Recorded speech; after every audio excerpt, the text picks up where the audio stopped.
to start with multiple changes on the parent function. Make sure you're on that page. Number 1 says that we're going to use the table to help sketch the graph of the parent function y equals the log of x. Of course, at this point, everyone in here should already know what the log of x looks like. It was on our first test, parent function. So what we're going to do is we're going to draw that graph. But we're going to use the table for some help. So the first thing I'm going to do is I'm going to plot each of these points. The first point is 0 undefined. Where can I find 0 undefined on my graph paper? Nowhere. Nowhere. So move on to the next one. 1, 0. We can find 1, 0 on our graph paper. It's right here. So go ahead and plot that point for me. The next order pair we have is 10, 1. So find that one for me. Here it is. There's the 10, 1. Now what I'm going to do is connect these points. Now remember, we are graphing the log of x. So the log of x starts down here in the 4th quadrant, and then it curves over here into the 1st quadrant. So the graph looks something like this here. That is the graph of y equals the log of x. That's the parent function. What we're going to do with that parent function is we're going to perform a couple of transformations. Now, yesterday on the quiz, you only had to do one thing. Move it up, down, left, right, whatever. Today, we're actually going to do 2 things on this function. One of them is we're going to take the y values of this parent function, and we're going to multiply them by 3. But we're also going to take this graph and translate it vertically 5 units. So we're going to do 2 different things here. 2 different things. So the first thing we're going to do is take the y values, and we're going to multiply them each by 3.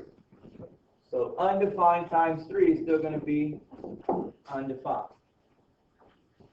When you multiply 0 times 3, you're going to get a 0. Each to the y? And, yeah, just the y's. Then we're going to take the 1 and multiply it by 3, and you're going to get a 3. So all I'm doing is taking the y values and multiplying it by 3. That's what they told me to do right here. Now by doing this, I've created some new points, new ordered pairs. I'm going to graph those points. 0 undefined. Well, I still can't find that on my graph paper. I'm going to move to the next 1, 0. That happens to be the same point as earlier. The next one is 10, 3. So let's come over here and find 10, 3. Yeah, you can use a different color. But don't connect the dots yet. Do not connect the dots yet. Because all I've done so far is 1 transformation. All I've done is multiply by 3. I also got to translate this thing vertically 5 units, which means I've got to take these points and move each one of them which direction? Up. How many? 5. So let's take each of these new points and move them up 5. So if you got a different color, let's use a different color. 1, 2, 3, 4, 5. Third color for that? Yep. 1, 2, 3, 4, 5. So these new points represent the graph after I move it up 5 units. That's the only 2 transformations that I needed to perform. So now I'm ready to start connecting the dots. So when I connect the dots, my graph is going to look something like this here. Sorry, I'll fill in the one. This is the graph we get after we perform those 2 transformations. That's part A, doing the actual graph. Part B, they want me to write the equation of this new graph. In other words, what would I have to type in my calculator in order to get that same graph? Let's see here. We need a y equals. We also need log of x, because the shape is not changing. We're still dealing with the log function. We still got log of x. However, we performed 2 transformations. We got to show those 2 transformations within our equation. So let me start by the y values multiplied by 3. I've got to show that in my equation. So where am I going to show that in the equation? That I'm multiplying the y values by 3. In front of the, not in front of the y, but in front of the log of x. So we're going to put a 3 right in front. Because that's what we did. We multiplied the function by 3, the y values. But that wasn't the only thing we did. We also moved this thing 5 units vertical. Or in other words, we moved it 5 units up. And I want to show that in my equation. So if you don't remember, I've got it up here on the board. You also have it on your summary sheet. If I want to move the graph up 5 units, I got to have a what operation? Plus. That plus sign, is it on the inside or on the outside?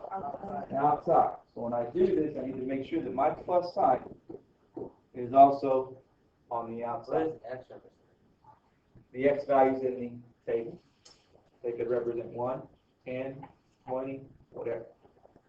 So this is the equation of this new graph. In other words, if I were to go to my calculator and type this in, this is the graph that I'm going to get here. So this equation shows me both of the transformations that we just performed. Hi, do you have a Jesse Garza? Jesse, yeah. Can you put my friend? I believe he's leaving. Okay. Thank you. 2 square root.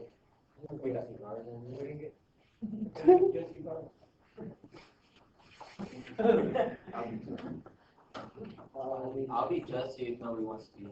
I think no one called him out here. 6 period. How's he ever gonna make you go to I can get the money. he edits it? So fast, you know. All right, let's keep going, guys. Square root of x. Square root of x. What I need is the graph of the square root of x. Now, to help out with this, we're going to use the table here. 0, 0. Let's plot that point, 0, 0. The next point we have is 1, 1. Then we had 4, 2. 4, 2. And then finally we have 9, 3.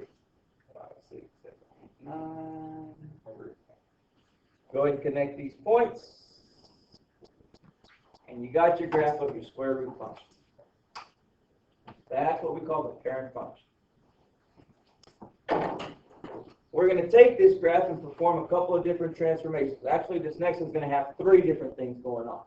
One of them is we're going to reflect it over the y-axis and x-axis. That's right. We're also going to translate this thing 4 units vertically. And we're also going to take the y values and we're going to multiply them by 0.2. So 3 different things that we're going to do on this. So first thing we're going to do is we're going to take the y values and we're going to multiply them by 0.2. So let's take each of the y values in our parent function and multiply them by 0.2. 0. 0 times 0.2 is 0. 1. 1 times the 0.2 is 2. 2. 2 times the 0.2 is 0.4. And the last one, 3 times a 0.2 is 0.6. So at this point, all I've done is taken my y values and multiplied them by a 0.2. So I'm going to graph these new points on my graph paper here. So let's do this. 0, 0. That's right here. The next one I have is 1 and 0.2. 1 and then 0.2 is just slightly higher than the x-axis. Just a little bit higher. We got 0.2. translate. Well, we'll talk about that here in a second. Right now, all we're doing is plotting the points. The next one is 4 and 0.4. Here's my 4. 0.4 is going to be just a little bit higher there. Wait, so which are we doing the multiply We're by doing 0.2 the, part? yeah, right now we're just multiplying by 0.2. And then the last order here I have is 9 and then the 0.6. So here's my 9, 0.6 is a little bit higher. Now, I'm not connecting the points yet. Don't connect the dots yet. And that's because at this point, all I've done is one thing, one transformation. Still got to do 2 more. So what I'm going to do is I'm going to use a different color so I can keep track of all these dots. So if you have a different color, use a different color. What I'm going to do now is move on to the reflection. What I'm going to do is take each of these points that I've just made, and I'm going to reflect them across the x-axis. So now instead of being on the top, now they're going to move to the bottom. Okay? So we're doing a reflection now. So these are the new points. These are the points we get after we reflect them across the x-axis. But again, I'm still not connecting the dots. And that's because I still got one last thing to do. What's the last thing I got to do? Translate form for Translate 4 units just like vertically. So in other words, we're going to slide this thing in which direction? right. All right. Oh, Vertically. Vertically. We're moving it up. How many times are we moving it up? 4 times. So we Right here it says translate 4 units vertically. translate the So red. we're going to take each of the red dots, that's the last dots that I made, and I'm going to move each one of those up 4 units. So this one right here, 1, 2, 3, 4. There's the new point. This next red dot. Now notice here, I'm not going all the way to the line because that's not where this one is. So this is 1, 2, 3, so 4 is right about there, slightly below the line.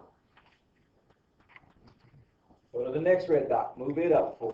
1, 2, 3, 4. And I've got one more red dot. We're going to move this one up 4 units also. 1, 2, 3, 4. At this point, I have performed all of the transformations. So now I can go ahead and connect my dots. And now I've got my new graph. So this is the graph that I get after I perform each of these 3 transformations. Now that I have that graph, I need to come up with the equation that goes with that graph. In other words, what do I have to put in my calculator to get that graph right there? Well, I can tell you what we definitely need is y equals the square root of x. You need that. But I also need something to show that I multiplied the y values by 0.2. I need something to show that I reflected it. And I need something to show that we moved it up 4 units. So you're gonna. So let me start with the multiply the y values by 0.2. Because we did it on the last one, didn't we? On the last one, we multiplied by a 3. Right. So it's going to have to go in the front, just like we did on the first one. So 0.2 goes in the front there. That's showing that I'm taking the y values and multiplying them by 0.2. The next thing I did to the graph is reflect it across the x-axis. So in our summary sheet that we filled out the other day, which I know you guys memorized that thing already, right? Okay, still don't have it memorized. Hurry up, get on it. I've got them up here on the board.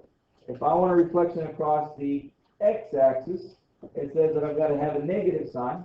And where does that negative sign need to be? In the front, in the very front of our function. In this case, it needs to be in the very front of the 0.2. So that negative sign is what's going to give us the reflection across the x-axis. But I'm not quite done yet. But I also moved the graph up 4 units.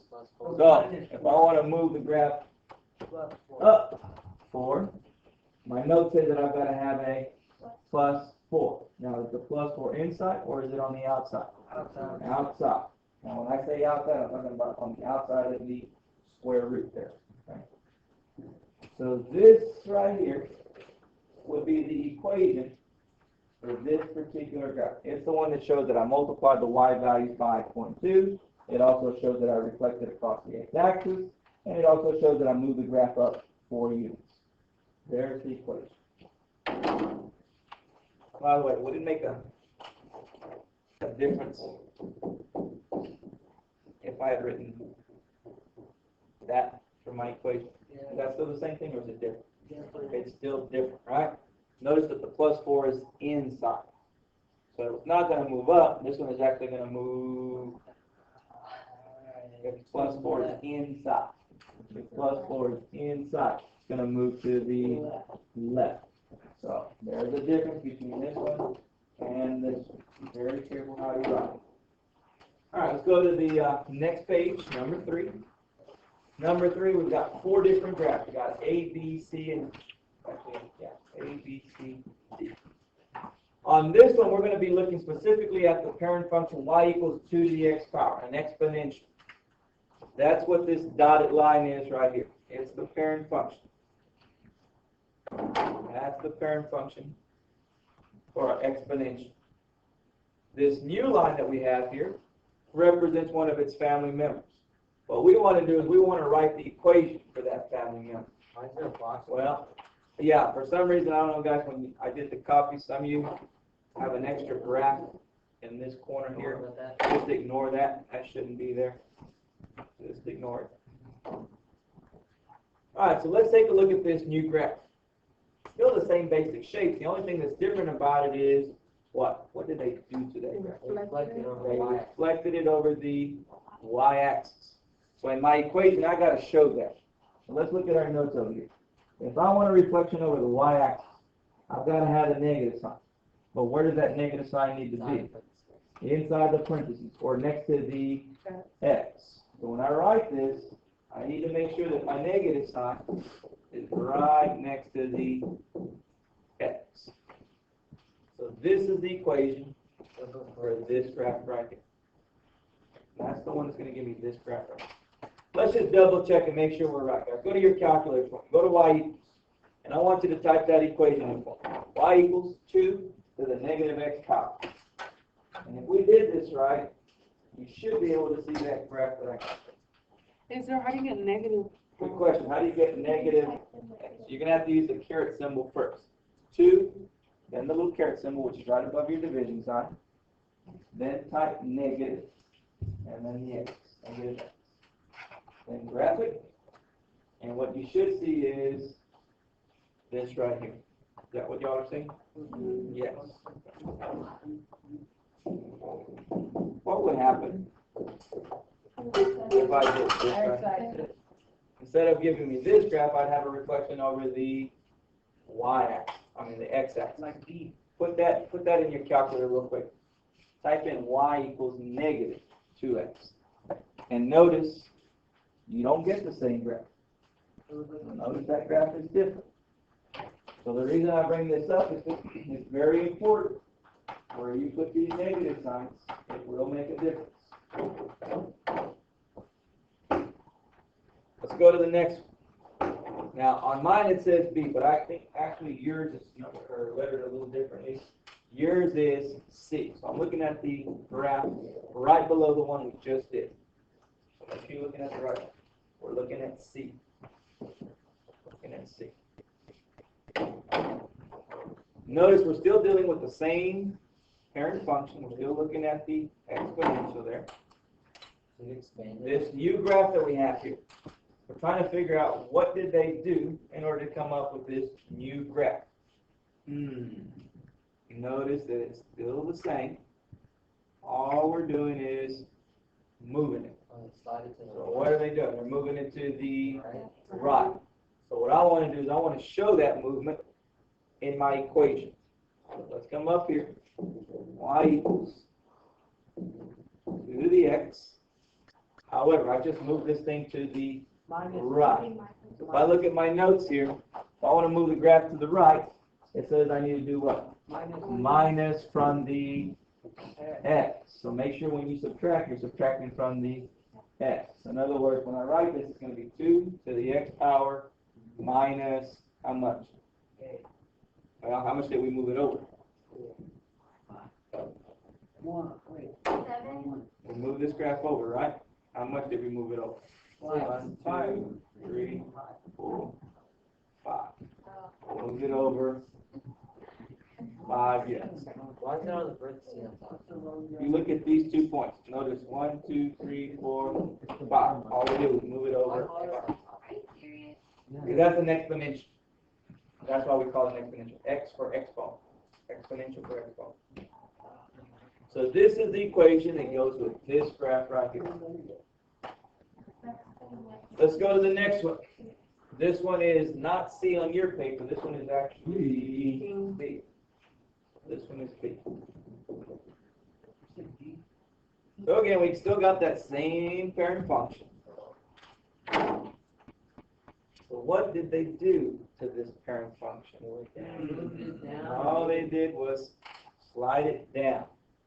So I want to show that in my equation. I want to show that I slide this thing down. How many did we slide it down? 5. So I want to show that. I'm going to look at my notes over here.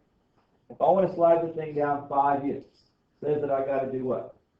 Minus. What are we subtracting from that? The x or the function? The function. I need to subtract 5 from the whole thing. So my equation is going to be y equals 2 to the x power minus 5. Would be in parentheses? No, there's no parentheses on this. That's the same thing as the other one. Nope. No, it's not. Notice where the minus 5 is. It's next to it. On the one we did right before it, Oh, it's on the the minus 5 was up in the top part of the x bar. So there is a Wait, difference. so where's the minus 5 on the other one? Which one, C On the one we're doing or right now? B? On this one right here, it's out to the side. It's 2 to the x power minus 5. How Right come next it's, to it. how come it's not up there like the other one? Well, because on the other one, we said that the minus 5 on this one moves the graph to the right. On this one, I didn't move to the right. This one, I moved down 5. So there's a difference. All right, let's take a look at the very last one, D. Notice we got that same parent function again. This time, the graph is doing what? Y equals Reflected. Reflected over the x-axis. So if I look at my notes here, if I want to get a reflection over the x-axis, I'm going to need a negative sign, and that negative sign is going to need to be where? In front of the function. Y equals negative 2. Okay, y equals negative 2 to the x power. There's our equation. Now, you'll see some of this stuff on the next test as well, guys. I'll be giving you some graphs, and you're going to have to write me the equations for those graphs. So this is why I say it's important that you start getting all of these transformations out. You need to start studying that summary sheet. Start knowing when that move up, down, left, right, and so on. All right, we're going to move on to the next one, which is combining transformations. This one's going to be right before that. Combining transformations.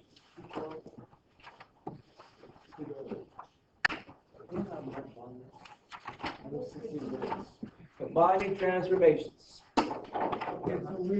Up. We're on combining transformations. There's two parent functions that we're going to be looking at on this side. One of them is the absolute value.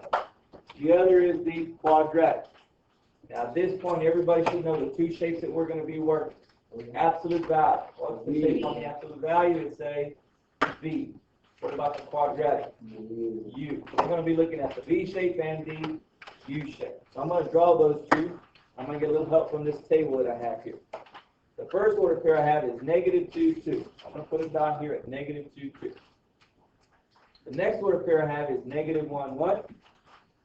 Then I have 0, 0, 1, 1, and 2, 2. Now keep in mind, guys, this table is not everything. It doesn't give us the whole picture here. Because I could extend this table to include the order pairs 3, 3, 4, 4, 5, 5, 6, 6. I could even go the other direction, negative 3, 3, negative 4, 4, negative 5, 5, and so on. So the graph actually extends and is much bigger than that table that they gave. The other equation, the other graph that we have is the quadratic. So this one's going to be a U shape. So let's go ahead and plot the points. Negative 2, positive 4, negative 1, 1, 0, 0, 1, 1, and 2, 4. So when I connect these dots, notice that I get a U shape here. So these are the two parent functions that we're going to be working with, the V shape and the U shape, absolute value and the quadratic. What we're going to do is we're going to perform some transfer. We're going to look at some transformations on these two functions. So in this table, you notice up at the top here, they give us the two parents, the absolute value and the quadratic. Right below each of those, you have some family members. In other words, everything underneath this parent function is also a V shape. Everything underneath this parent is also a U shape. That's what we're saying when we say that they're a family member. The difference here is these family members have some kind of transformation that occurred. If we look at this first one here, notice that the family member we're looking at is y equals the absolute value of x minus 3. On this one over here, we're looking at y equals x minus 3 squared. What do you notice they have the same in both of these? Minus 3. They both have a minus 3. Notice number 2. You notice anything have in common? Plus two. plus 2. Notice number 3. Is there anything in common? The minus 2 and the negative. So notice the two transformations that occur in both of these parent functions are the same. In other words, whatever I did to the quadratic and the absolute value, I'm also doing to the quadratic. So the transformations are the same. So here's what we're going to do. Let's go to this page. Turn the page. What we're going to do on this page, we're going to see just how well you know your transformations. How well do you know? What you guys are going to do for me is you're going to make some predictions. And what you're going to do is you're going to write those predictions down this column right here. Once you make all of your predictions, you're going to go back and you're going to check to see whether you were right or wrong. How are you going to check them? By putting them each in your calculator and graphing them in this column here. If you're right, all you got to do is put a check mark. If you're wrong, you're going to make the correction in this box over here. For example, on this first one, here I said, I think this graph is going to move 3 units to the right. That was my prediction. Then I went to my calculator, I put both of those in, and these are the graphs that I get. Well, I just checked it. I do notice that the graph moves 3 units to the right. So I'm right. I can just put a check mark here. But if I was wrong, then I would make the correction in this box right here. So this is for the correction. That's what this boxes are for. These are for your predictions. You're going to show me your graphs to show me whether your predictions were right or wrong.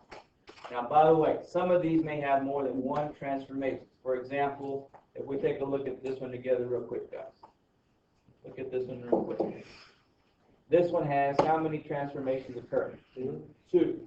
Let's start with the minus 2 that you see in the parentheses and inside the absolute value. What is that minus 2 It's going that's right. inside going to do to your graph? Move it to the right. How many times is it going to move it to the right? 2. So one of my predictions is I'm going to see these graphs move to the right 2. What else am I going to see though? What's that negative sign going to do to the graph? We're also going to see a reflection over the x-axis. I'm going to say that right here. Reflection over x-axis. I need to make sure I write down everything that I see. So if there's 2 things, make sure you write down both. If there's 3 things, make sure you write down all 3. If there's 4, make sure you write down all 4. Tell me everything that's going to happen to each of these parent functions. All right, go ahead and start making your predictions. I'm going to be walking around to see how you're doing. By the way, there is another page. If you turn it, there's some more on the back. So make sure you're also doing these as well. You will not leave until I see all of your predictions. Sir, in the, Show me your predictions. on these drawing parts, Uh-huh. are we supposed to draw when we find out what